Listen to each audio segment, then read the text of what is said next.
And the outpouring of support for the animals has been overwhelming. Already $4,000 has been raised and dozens of volunteers are on site helping. 24-Hour News 8 Steve Kelso spent the day with some of those volunteers to show us how they're helping. I have never seen this parking lot with so many cars.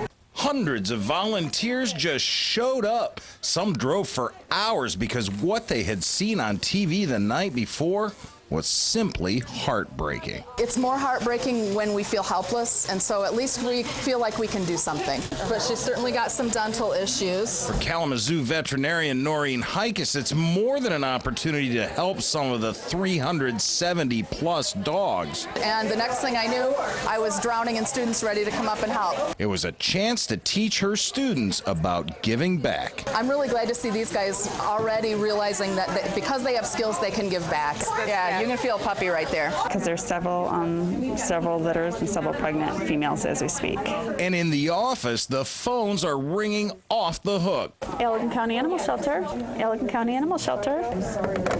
You know, I just heard it on the news this morning, and I said I need to free up some time in my day to make this happen. They're sweet dogs. Nobody's tried to bite me.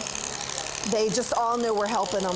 We need people to come in and walk dogs, clean dogs, bathe dogs, wash dishes, do laundry, the whole 9 yards. By early this afternoon, the donations of food and supplies had outgrown the building. Now the shelter needs some kind of storage unit. Trim as much of this back carefully as you can. Watching this many volunteers give their time and skills to help the helpless, you can't help but wonder who gets more out of the deal. I was glad to see how many people had turned out, and I think that's a great thing. It's made my week. All right, late this afternoon, we have learned that right now dogs will go only to approved animal rescues. If you'd like to volunteer, you can go to wishbonePetRescue.com. And if you'd like to send a cash donation, you can do that online or by mail.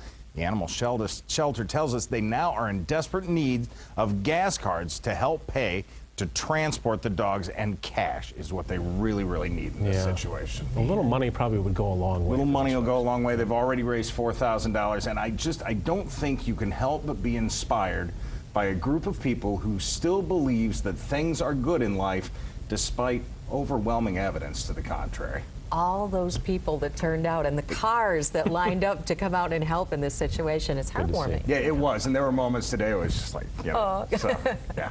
Steve, thank you. Well, our coverage continues.